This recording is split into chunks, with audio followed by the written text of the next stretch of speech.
আসসালামু আলাইকুম। তারাগনিয়া মাধ্যমিক বিদ্যালয় কর্তৃক আয়োজিত অনলাইন ক্লাসে প্রিয় শিক্ষার্থীবৃন্দ, আবারও তোমাদের আরেকবার স্বাগতম। আশা করি তোমরা আল্লাহ তাআলার অশেষ মেহেরবানিতে ভালো আছো, সুস্থ আছো। আমিও আল্লাহ তাআলার অশেষ রহমতে সুস্থ আছি, আলহামদুলিল্লাহ। প্রিয় শিক্ষার্থীবৃন্দ, কোভিড-19 মহামারীর কারণে স্কুল কলেজ সব বন্ধ থাকায় তোমাদের শ্রেণী কার্যক্রমের যে ক্ষতি হচ্ছে, সে ক্ষতি পুষিয়ে নেওয়ার জন্য এই অনলাইন ক্লাসের আয়োজন। আমি Mohammad Shakil Ahmed, trade instructor, general electrical works, Taragonia মাধ্যমিক বিদ্যালয়। প্রিয় শিক্ষার্থীবৃন্দ, আমার এই অনলাইন ক্লাসের মাধ্যমে তোমরা যদি সামান্যতম উপকৃত হও, তাহলে আমার এই ক্লাসের সার্থকতা। প্রিয় শিক্ষার্থীবৃন্দ, কালক্ষেপণ না করে চলে যায় আমাদের আজকের আলোচ্য বিষয়ে। আমি যে বিষয়টা নিয়ে আলোচনা করব সেটা হচ্ছে তোমাদের জেনারেল ইলেকট্রিক্যাল ওয়ার্কস প্রথম পত্র, নবম অধ্যায়। গত দিনের যে আলোচনা ছিল ক্যাপাসিটর এবং ক্যাপাসিটেন্স নিয়ে, তারই ধারাবাহিকতায় আজকে আমরা আলোচনা করব ক্যাপাসিটরের সিরিজ সংযোগ, নিয়ে। প্রিয় শিক্ষার্থীবৃন্দ, ক্যাপাসিটরের সিরিজ সংযোগ সম্পর্কে আমরা এখান থেকে কি কি শিখন ফল অর্জন করতে পারবো? প্রিয় শিক্ষার্থীবৃন্দ, প্রথম হচ্ছে ক্যাপাসিটরের সিরিজ সংযোগ সম্পর্কে আমরা জ্ঞান লাভ করতে পারবো। দ্বিতীয়টা হচ্ছে সিরিজ সংযোগে মোট সমতুল্য ক্যাপাসিট্যান্স নির্ণয় করার যে সমীকরণ, সেই সমীকরণটা আমরা প্রতিপাদন করতে পারবো। এরপরে কি এই সম্পর্কিত যে গাণিতিক সমস্যাগুলো আছে, সেই সমস্যাগুলো আমরা সমাধান করতে পারবো। প্রিয় শিক্ষার্থীবৃন্দ, আমরা দেরি না করে, কালক্ষেপণ না করে আমরা চলে যাব আমাদের প্রথম শিখন ফলে। তার আগে তোমরা তোমাদের খাতা, কলম এবং বই নিয়ে সামনে উপবিষ্ট হবে। তো প্রিয় শিক্ষার্থীবৃন্দ, আমরা দেখব আমাদের প্রথম শিখন ফলটা কি? ক্যাপাসিটরের সিরিজ সংযোগ সম্পর্কে আমরা জ্ঞান লাভ করতে পারবো।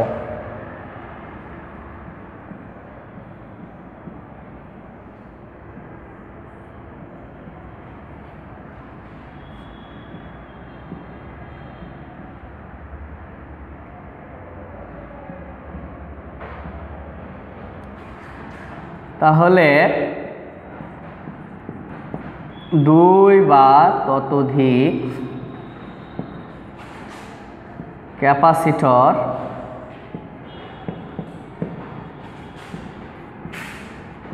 একটার পর একটা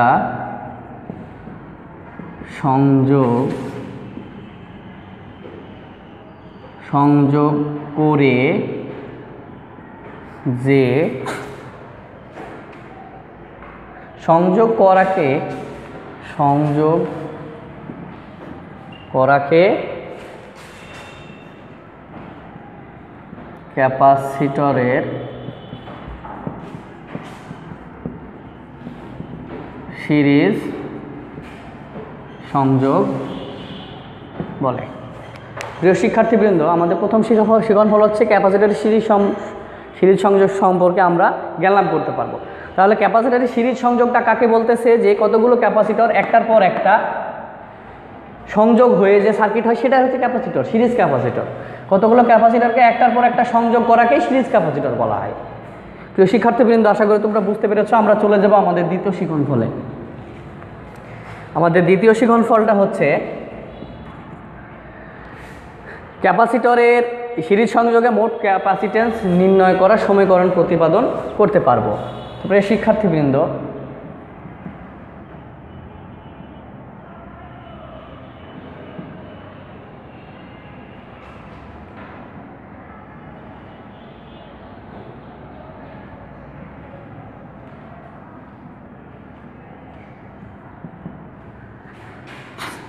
মনে করি সিরিজে মোট সমতুল্য ক্যাপাসিট্যান্স CS ফ্যারাড। 3টি শাখা ক্যাপাসিটরের ক্যাপাসিট্যান্স যথাক্রমে C1, C2 ও C3 ফ্যারাড। তিনটি শাখা ক্যাপাসিটরের আড়াআড়ি ভোল্টেজ যথাক্রমে V1 V2 V3 ভোল্ট। তিনটি শাখা ক্যাপাসিটরের চার্জ যথাক্রমে Q1 Q2 Q3 coulomb.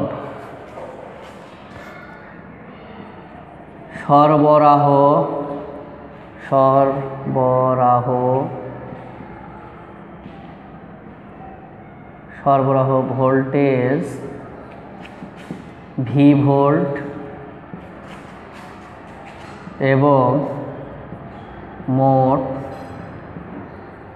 Charge Q।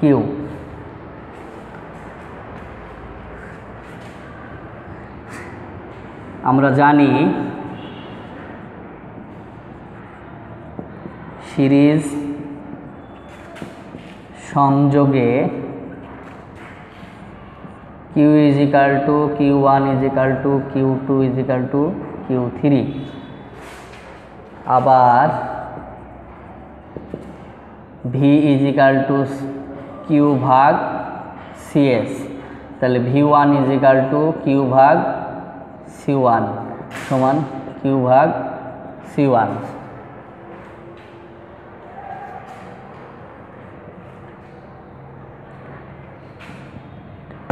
V2 = Q2 ভাগ C2, তাহলে Q ভাগ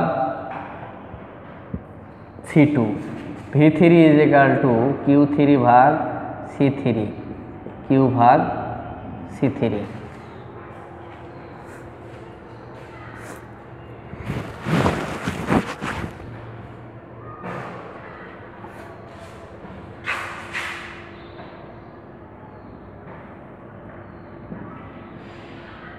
আবার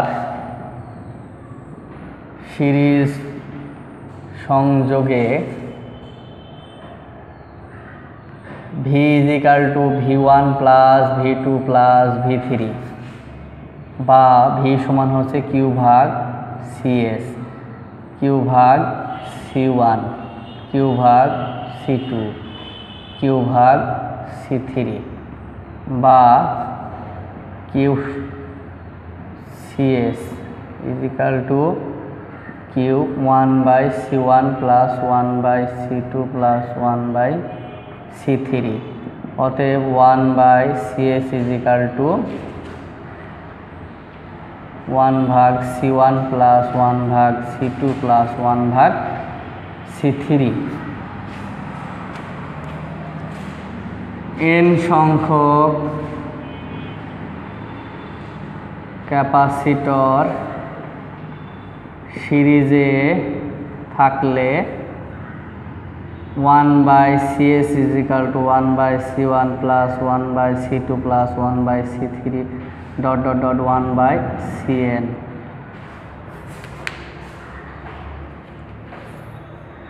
প্রিয় শিক্ষার্থীবৃন্দ, আমাদের যে দ্বিতীয় শিখন ফলটি ছিল সেটা হচ্ছে সিরিজ সার সংযোগে মোট সমতুল্য ক্যাপাসিট্যান্স নির্ণয় করার সমীকরণ প্রতিপাদন করতে পারবে। এখানে তিনটা ক্যাপাসিটর দেখানো হয়েছে, যাদের প্রত্যেকটির ক্যাপাসিট্যান্স, এই সার্কিটের মোট সমতুল্য ক্যাপাসিট্যান্স CS ফ্যারাড। এই তিনটা ক্যাপাসিটরের ক্যাপাসিট্যান্স যথাক্রমে C1 C2 C3। তিনটা ক্যাপাসিটরের আড়াআড়ি ভোল্টেজ যথাক্রমে V1 V2 V3। এদের প্রত্যেকের চার্জ যথাক্রমে Q1 Q2 Q3।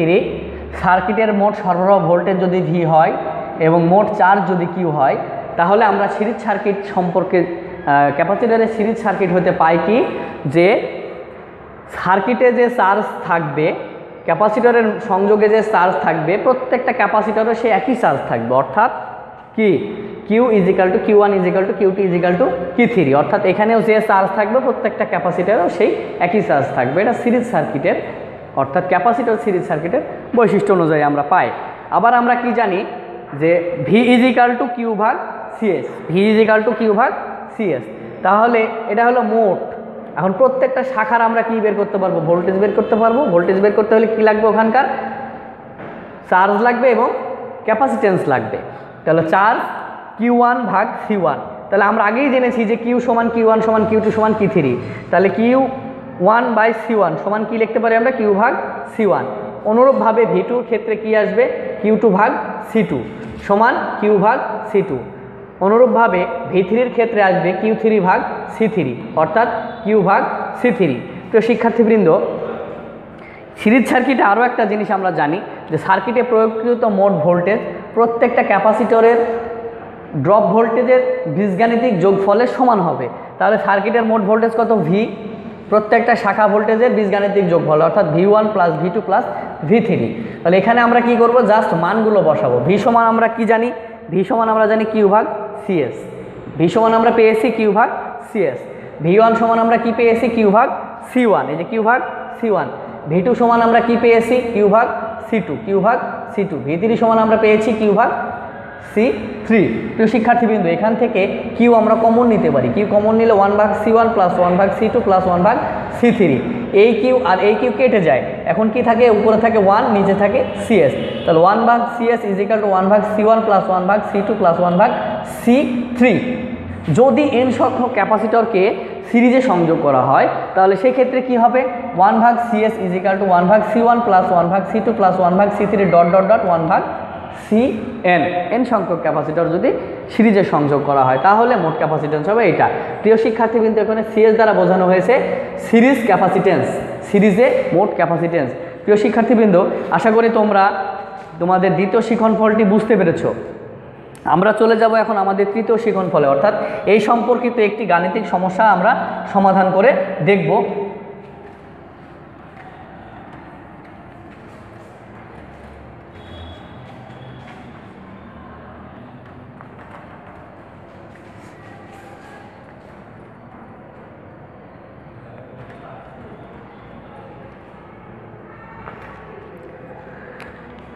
তিন নম্বর শিক্ষণফল 3।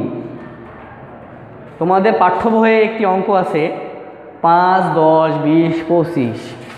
5 মাইক্রোফ্যারাড, 10 মাইক্রোফ্যারাড, 20 মাইক্রোফ্যারাড ও 25 মাইক্রোফ্যারাড এর 4টি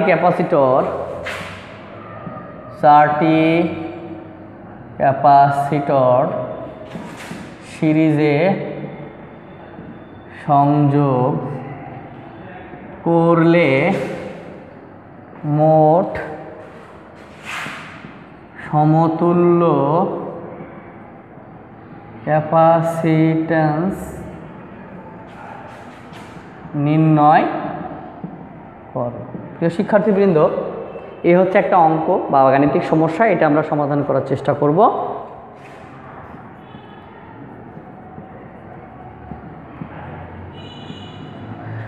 দেওয়া আছে, তার আগে আমরা একটা চিত্র এঁকে নিই।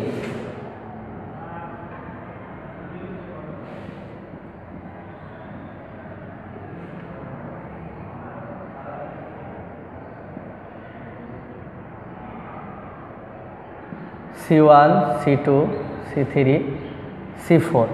এটা হচ্ছে 5, এটা 10, এটা 20, 25।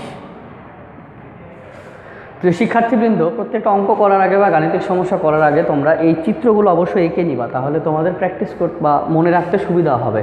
তাহলে আমরা এখানে দেওয়া আছে কি ধরে নিই, C1 সমান 5 মাইক্রোফ্যারাড, C2 সমান 10 মাইক্রোফ্যারাড, C3 সমান 20 মাইক্রোফ্যারাড, C4 সমান 25 মাইক্রোফ্যারাড। অতএব CS is equal to what? আমাদের যেটা নির্ণয় করতে হবে CS এর মানটা আমাদের নির্ণয় করতে হবে। তাহলে আমরা জানি সিরিজ সার্কিট হতে আমরা কি জানি? আমরা জানি 1 ভাগ CS ইজ ইকাল টু 1 ভাগ C1 প্লাস 1 ভাগ C2 প্লাস 1 ভাগ C3 প্লাস 1 ভাগ C4। তাহলে আমরা এখন কি করব? মান বসাবো। 1 ভাগ 5 প্লাস 1 ভাগ 10 প্লাস 1 ভাগ 20 প্লাস 1 ভাগ 25 এগুলো লসাগু করলে হবে 5, 10, 20, 25-এর লসাগু হবে 100। 100 লসাগু হলে এই 5 দিয়ে 100কে ভাগ দিলে কত হয়? 20। 5 20 100, আর এই 1 দিয়ে 20কে গুণ করলে হবে 20 প্লাস 10 10-এ 100, 10 প্লাস 5 20 100 প্লাস 4 25 90। তাহলে 1/CS এর মান পেলাম এটা। আমরা এখন এখান থেকে মান নির্ণয় করব CS এর। 1/CS = কত আসবে? 20 আর 10 30, 30 39, 39/100। তাহলে আমাদের মান দরকার CS এর। তাহলে আড়াআড়ি গুণ করলে যা হয়, CS = 100 যাবে উপরে, 39 আসবে নিচে। অতএব CS সমান কত? 100কে 39 দিয়ে ভাগ দিলে আসবে হচ্ছে 2.56 মাইক্রোফ্যারাড। 2.56 মাইক্রোফ্যারাড, এটা হচ্ছে অ্যান্সার। প্রিয় শিক্ষার্থীবৃন্দ, আশা করি তোমরা বুঝতে পেরেছো।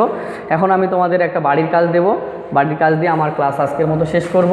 তাহলে তোমরা এখন বাড়ির কাজটা লিখে নাও।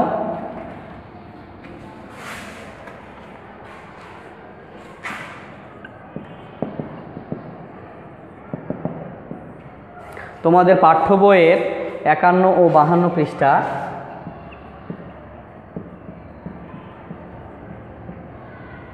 এবং 53 পৃষ্ঠা,